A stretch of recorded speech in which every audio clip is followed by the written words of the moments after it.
difference between a 3% rate and a 7% rate is hundreds of dollars. The real estate industry has been kind of holding out, waiting to see whether Federal Reserve was going to be lowering rates, and that is going to create more demand in the marketplace. We should title this episode the Seth's Nerd Brain episode. Seth Nerd Brain. You locked yourself into your house because of your rate. That has kept a lot of people from selling their home. As rates go down, these two things are going to collide. There is a chance that this whole market could get blown open again. We've now in the real estate industry been like through this massive roller coaster, and we are hopeful that things are on its way down. Like you're still winning out because you can still refinance when those rates go down. Those rates all go down.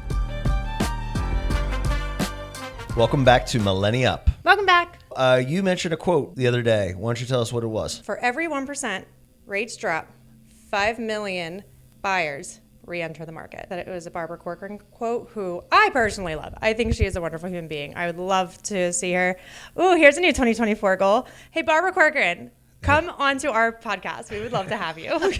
We were not able to find the statistical data for it, but the principle's right, that the lower the interest rates are, the easier it is for people to find the will to transact in real estate. It's also just common sense, to be honest. Well, it just makes cheaper. The lower the interest rates, the cheaper real estate is, and it's basically just discount. So, a lot of people talk about, COVID and how people were rushing to get homes. There were a lot of people doing that because of COVID, but there were a lot of people, and the lifestyle and work from home, and they needed a new home or they needed to move. But a lot of it had to do with the fact that interest rates were really, really low. They were at the 3%. And I even have a client who locked in at 1.625%. Okay, that one I haven't heard before. On a 15-year, on a huge house.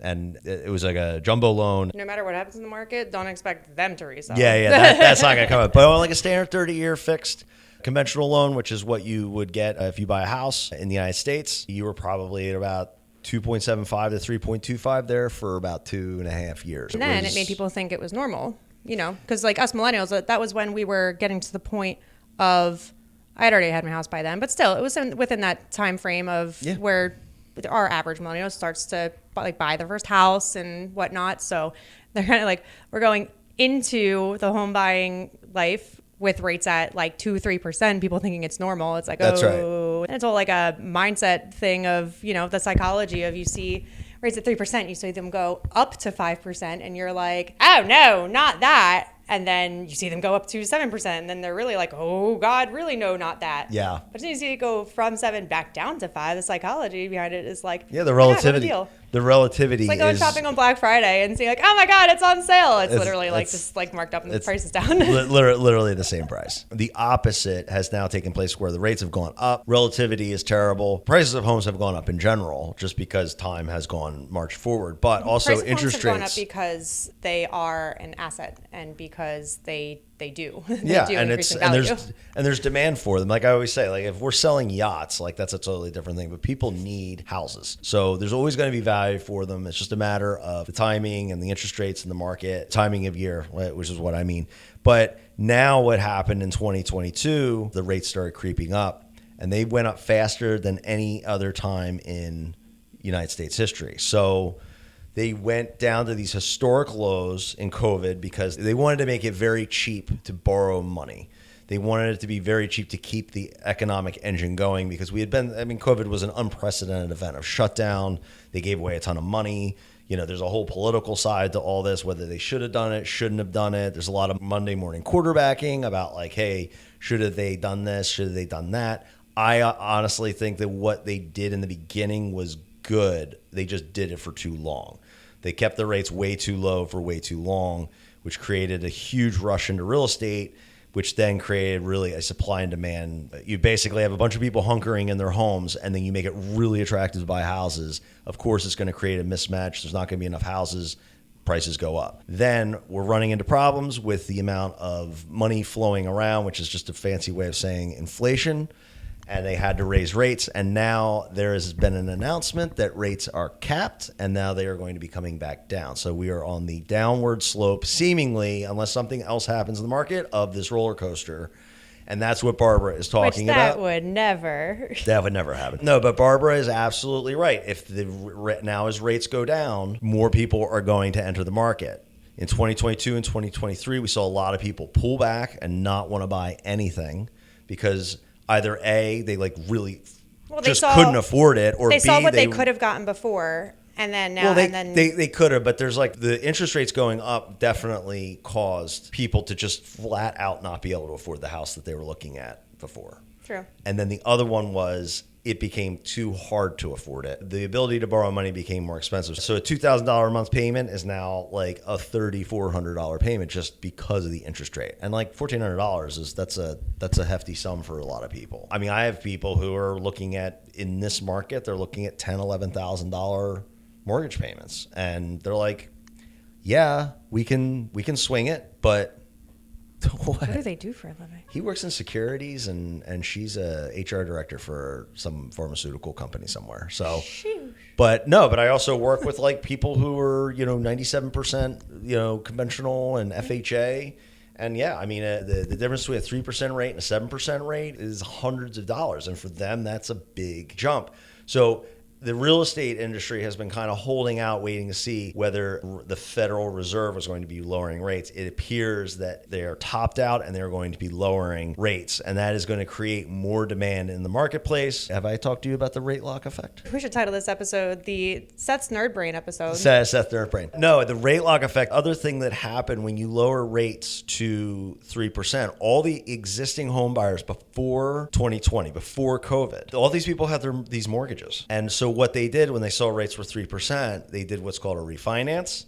They refinanced, so they took their 4 or 5 or 6% rate that they got anywhere between 2013 and 2019, and they refinanced it and got that lower rate. So now what you have is, I think it's like over 65% of Americans have a mortgage of 3.5% or less. So in short, to cover rate lock effect, it's pretty much exactly what it sounds like, is you lock yourself into your house because of your rate. Your rate. Like, and so the idea is, psychologically at least. Yeah, psychologically and financially. Yeah, I mean, if you have a 3% rate in the house that you're living in and you want to move, but then you have to go spend money at a 7% rate, it just doesn't make sense for someone to move. And so that has kept a lot of people from selling their home. And there's been a lot of buyers waiting for interest rates to come down. And Corcoran is talking about, as rates go down, these two things are going to collide. These rates are going to become more attractive for the 3%er holders to sell. It's going to be less to like walk away from and like give up. But also, as money gets cheaper, i.e., interest rates coming down, there is a chance that this whole market could get blown open again. And that's why she was saying that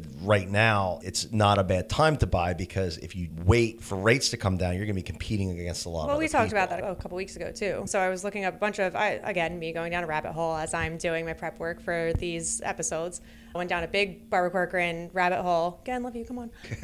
People have asked her take on, is right now a good time to buy? And there's some people saying that she's crazy for saying, yes, this is a great time to buy. Yep. But she is right, because it depends on what you want and what's important to you. Like, do you not want competition? Because I've heard people say like, oh, but I don't want to deal with bidding wars, which that's a totally different topic entirely. But if that's the case, then get out there right now. But something I want to kind of get back to with what you said is, sellers haven't sold because of the rate lock effect. What the Fed is doing, is that going to help support the inventory problem that we've been having? Okay, imagine the Fed lowers the rate and they go to 3% again.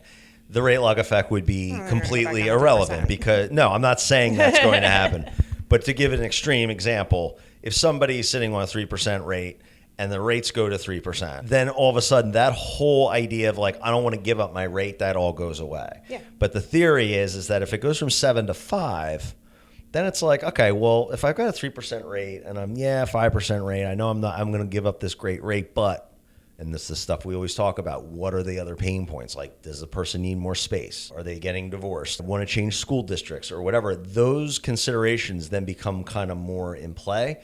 But right now, the difference between a 3 and a 7% rate, like that's just too much for most people. So as those rates come down, it's going to become more appetizing for people to sell. And that's going to be great for the economy and great for buyers, because they are going to have more options. And that's going to put even more buyers out into the market too, though. So people, so like, obviously there have still been buyers since this has happened, since the rates went up. Just a lot of them, probably I would say, I don't have a statistic for it, but common sense would tell me that the majority of them are likely first-time home buyers or downsizers, whatever it may be, or you're paying cash, etc. That took up the buyer share. But now if we have sellers selling, that's just adding even more buyers into the pool. Well, it is, but it's also every listing that comes up pulls a buyer out. As sellers come on the market, it will start satisfying that demand and getting people off the buyers out of the market. And it's really just very rarely is the market really ever balanced. It's usually you're in a buyer's market or a seller's market. We were really in a pretty balanced market in like 2017, 18,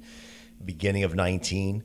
19, before COVID, everything started kind of getting tilted the wrong way. And a lot of that had to do with a lot of millennial home buyers coming online, meaning they started to become of age where they had the financial ability to buy. And then COVID just came in and just fucked it up. And just messed everything up. We've now in the real estate industry been like through this massive roller coaster, and we are hopeful that things are on its way down. I know this was like kind of super technical what we talked about. I try to distill it down into terms that most people can understand. If you own a home, you definitely get what we're talking about because you are definitely paying attention to rates. You always pay attention to your rate when you buy a house. But if you don't own a home, and this is a little technical, and you have any questions, we're always around to answer them. I'm excited. I think it's going to be ultimately good for the economy for these rates to come down. I mean, they're starting to come down slowly but surely, something that people aren't really. At this point of recording, they've come from 8 to 7, and I believe that has been over the last about 40 days. We're not saying that's a bad time to buy. It might not be the best time to sell, depending on your situation. But for somebody who's looking to buy, even at 7%, like you're still winning out because you can still refinance when those rates go down. When those rates all go down. All right, so we hope it was beneficial. Hope that Seth's nerd brain taught you something.